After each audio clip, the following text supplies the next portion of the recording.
Hello friends, welcome to the video.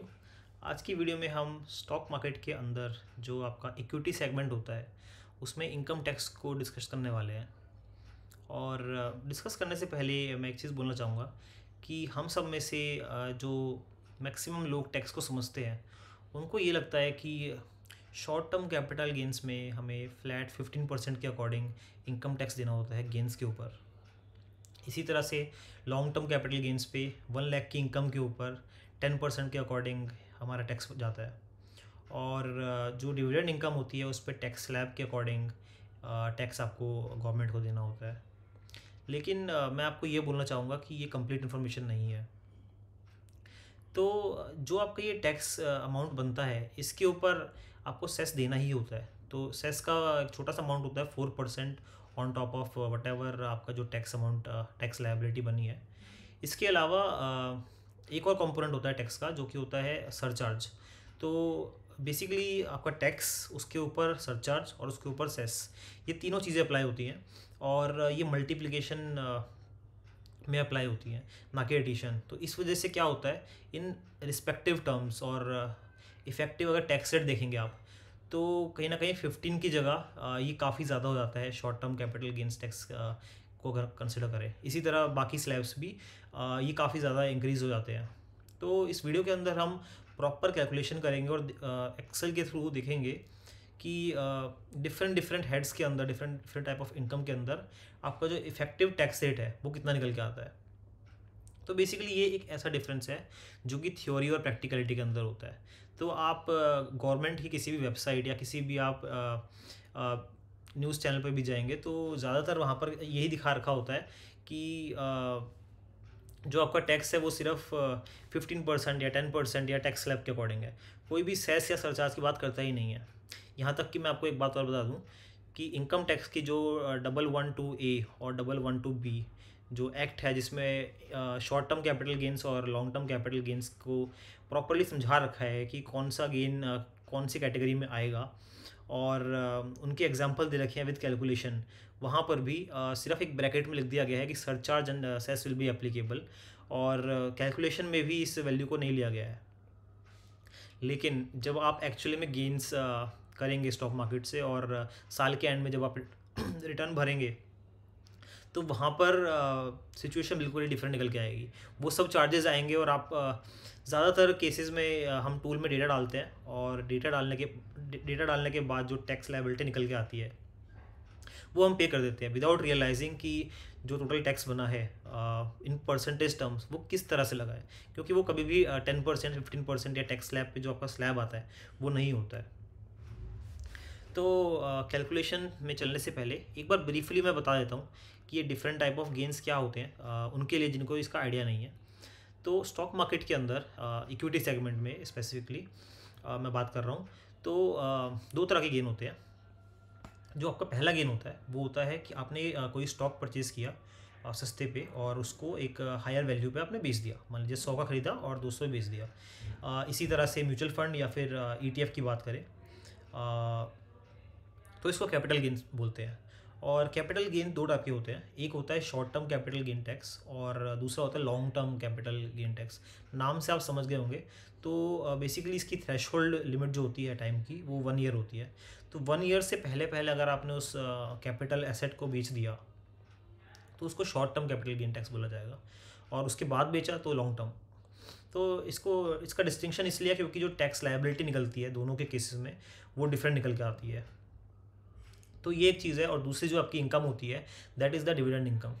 तो company quarterly basis पे maximum companies एक छोटा सा अमाउंट अपने शेयर होल्डर्स को अपने प्रॉफिट में से बांट देती है। वो डायरेक्टली आपके बैंक अकाउंट में आते हैं अगर आपने डायरेक्ट स्टॉक परचेज कर रखे हैं। और अगर आप म्यूचुअल फंड राउट के थ्रू स्टॉक परचेज किए हैं आपने, तो उस केस में म्यूचुअल फंड दो टाइप के होते हैं। एक होता है डायरेक्ट ग्रोथ प्लान और दूसरा होता है inter M plan, inter M भी बोलते हैं उसको। तो जो ग्रोथ प्लान होता है उसमें क्या होता है कि जितना भी डिविडेंड का अमाउंट आता है आपका AMC के पास में, म्यूचुअल फंड कंपनी के पास में, वो उस अमाउंट को री इन्वेस्ट कर देते हैं और एक तरह से आपके NAV के ऊपर वो अप्रिशिएट होके आपको स्टॉक का प्राइस मिलता है। और दूसरे केस में डायरेक्टली आपके बैंक अकाउंट में वो डिविडेंड वैल्यू आ जाती है।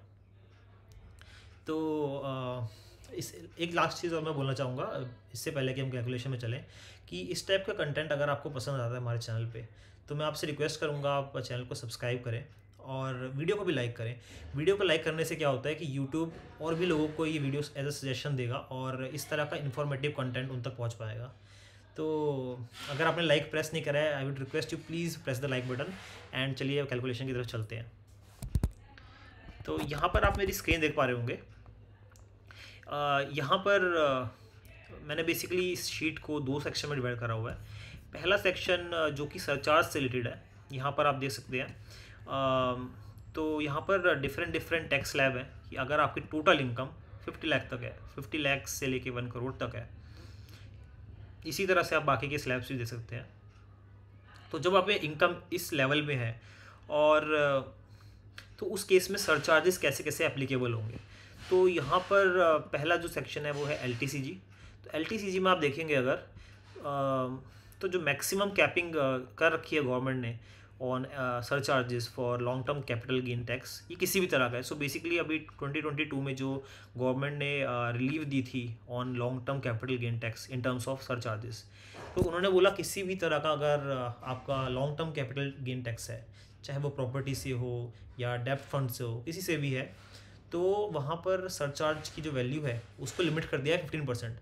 इससे पहले ज़्यादा हुआ करती थी, लेकिन इक्विटी के केस में ये 15% ही लिमिटेड थी पहले भी। तो यहाँ आप देख सकते हैं मैक्सिमम वैल्यू 15% है। और जैसे ही आपकी टोटल अर्निंग 1 करोड़ से ऊपर आती है, तो जितनी भी LTCG के रूप में आपकी अर्निंग होगी अबव 1 लाख ऑफ कोर्स, तो वहाँ पर 15% सरचार्ज लगेगा आपका। इसी तरह से बाकी हेड्स पे है short term capital gain tax, यहाँ पर भी सिमिलर ही है। डिविडेंड्स, तो डिविडेंड में भी सिमिलर है। उसके बाद आता है आपका income from other sources. For example आपकी सैलरी है, बैंक इंटरेस्ट है, या कोई भी अदर सोर्सेज से इनकम आपको आ रही है, तो यहाँ पर जो सरचार्ज लगता है वो काफ़ी हेफ्टी सरचार्ज वैल्यू तक चला जाता है। तो मैक्सिमम वैल्यू आप देख सकते हैं यहाँ पर 37% है अगर आपकी इनकम टोटल इनकम 5 करोड़ से ऊपर है। ये ओल्ड टैक्स रिजीम में है। जब गवर्नमेंट ने न्यू टैक्स रिजीम अनाउंस की और रिसेंटली आई थिंक 1-2 साल पहले ही उन्होंने यहाँ पर भी सरचार्ज को लिमिट कर दिया 25%। इसीलिए मैंने इसका डिफरेंट कॉलम बना के यहाँ पर आपको दिखा रखा है, ठीक है। और ये थी सरचार्ज की बात। और जो दूसरा कंपोनेंट है वो है सेस। तो सेस में इतनी कैलकुलेशन नहीं है, सिंपल है कि 4% जितना भी आपका टैक्स और सरचार्ज के बाद जो वैल्यू बनी है उस पर 4% के हिसाब से अमाउंट लग के आपका इनकम टैक्स बन जाता है। तो एक एग्जांपल समझ लेते हैं, एक एग्जांपल से हम समझ लेते हैं कि सरचार्ज और सेस जो है आपके टैक्स के ऊपर अप्लाई कैसे होता है। मान लेते हैं कि हमने किसी शेयर में ट्रेडिंग करी और 1 साल के अंदर ही उसको बेच दिया। लेट्स से वो एक short term capital gain tax के रूप में हमें इनकम हुई और वो अमाउंट थी लेट्स से 1 लाख रुपीज़। तो मैं अलग देता हूँ 1 लाख रुपीज़, ठीक है। अब ये भी मान लेते हैं कि आपकी जो टोटल इनकम है एनुअली वो 1 करोड़ से ज़्यादा है और 2 करोड़ से कम है। तो इस केस में जो आपका फ्रॉम द चार्ट आप देख सकते हैं जो आपका सरचार्ज लगेगा दैट इज़ 15%। तो पहले आपको बता देता हूँ कि short term capital gain tax के ऊपर 15% आपका इनकम टैक्स लगता है। तो सबसे पहले तो 15% हम यहाँ पर इनकम टैक्स लगा लेते हैं विच इज़ 0.15, ठीक है। तो ये जो वैल्यू आई है एक तरह से 15,000 रुपीज़, ये एक बेसिक अमाउंट है जो कि एज अ टैक्स आएगा। अब इसके ऊपर बेसिकली आपका सरचार्ज लगेगा और उसके ऊपर सेस लगेगा। तो इसके ऊपर अब हम सरचार्ज लगाते हैं। तो सरचार्ज बेसिकली हम यहाँ से देख सकते हैं एडिशनल 15% ओवर द टैक्स। सो हमारा टैक्स 15,000 था इस वैल्यू से, इसके ऊपर 1.15 which is equal to 15% additional tax, additional surcharge over the tax, ठीक है। इसको जब हमने डाला तो वैल्यू निकल के आई 17,250। तो देखिए 15,000 से 17,250 और इसके ऊपर फिर फाइनली लगेगा हमारा सेस 1.04 जो कि 4% बनता है और ये वैल्यू निकल के आई 17,940। तो मोटा मोटा आप ये पकड़ सकते हैं 18,000। और अगर हमारा short term capital gain tax 15% था और सरचार्ज और सेस अप्लाई करने के बाद में वो 18% में कन्वर्ट हो गया। तो 15 और 18% में काफ़ी डिफरेंस होता है, ये बेसिकली 20% का डिफरेंस है। तो तो इसी के कॉरस्पॉन्डिंग जो हमने अभी कैलकुलेशन की, इसी कैलकुलेशन को ध्यान में रखते हुए मैंने नीचे जो टेबल है यहाँ पर भी ये कैलकुलेशन अप्लाई करके और डिफरेंट वैल्यूज़ निकाल रखी हैं। तो आप यहाँ देख सकते हैं कि जो हमारा इफेक्टिव टैक्स रेट निकल के आया। हम सबसे पहले लास्ट रो को देखते हैं। अगर आपकी टोटल इनकम 5 करोड़ से ऊपर है तो उस केस में जो LTCG है आपका 10% नहीं लगता, वो लगता है 11.96 और इसको आप 12% बोल सकते हैं। तो इसको थंब रूल बना लीजिए। अगर आपकी इनकम मान लेते हैं 50 लाख से कम है, राइट, तो उस केस में आप थंब रूल इसको बनाइए कि आपका जो टैक्स लगेगा वो ये वाली रो के अकॉर्डिंग लगेगा। और अगर आपकी इनकम 5 करोड़ से ऊपर है या जिस भी स्लैब में आप करंटली लाई करते हैं उसके अकॉर्डिंग आप वैल्यू देख लीजिए, और वो आपको एक्चुअली में प्रैक्टिकली मैं बता रहा हूँ कि ये परसेंटेज ऑफ इनकम टैक्स लगेगा आपको। तो यहाँ भी आप देखेंगे LTCG के अंदर 10% से 12% पहुँच गया, अ जंप ऑफ 20%, जबकि यहाँ पर सरचार्ज 15% है और सेस 4%। तो उसका जो मल्टीप्लिकेटिव इफेक्ट जो हुआ वो 12% तक हमारे टैक्स को ले आया। शॉर्ट टर्म में हमने देखा ही था 15 से 18% पहुँच गया अप्रॉक्सीमेटली। डिविडेंड के केस में मतलब जितनी भी ये टैक्स स्लैब के अकॉर्डिंग है, यहाँ पर मैंने ये समझ लिया है कि आप हाईएस्ट टैक्स स्लैब ब्रैकेट के अंदर आ रहे हैं और उसी के अकॉर्डिंग कैलकुलेशन की है। तो यहाँ पर जो बेसिक एग्जाम या स्टैंडर्ड डिडक्शन या डिफरेंट टाइप ऑफ एग्जाम्पशंस आपको मिलती है ओल्ड टैक्स रिजीम में, उसको मैंने डिस्काउंट किया है। वो आप कैलकुलेशन करके अकॉर्डिंगली यहाँ पर डेटा अपडेट कर सकते हैं। मैं अभी मान रहा हूँ कि आप हाईएस्ट टैक्स ब्रैकेट में आ रहे हैं और उसके अकॉर्डिंग कितना टैक्स बन रहा है। तो एक इंटरेस्टिंग जो पॉइंट यहाँ दिख रहा है हमें, इंडिया के अंदर ऑन एन इंडिविजुअल जो हाईएस्ट टैक्स स्लैब है वो 30% है, बट इफेक्टिव टैक्स जो इंडिविजुअल को पे करना पड़ता है वो कितना है, वो ये वैल्यू है 42.744%, मोटा 43%, which is a huge amount. आप इसको ये मान सकते हैं कि अगर किसी की इनकम 5 करोड़ है तो उसका 43% टैक्स में जाएगा। अगर हम इसको एब्सोल्यूट अमाउंट पे देखें तो 43% परसेंटेज कहाँ गया, percentage of 5 crore rupees, right, 5 1 2 3 4 5 6 7, ये 2 करोड़ 15 लाख निकल के आता है।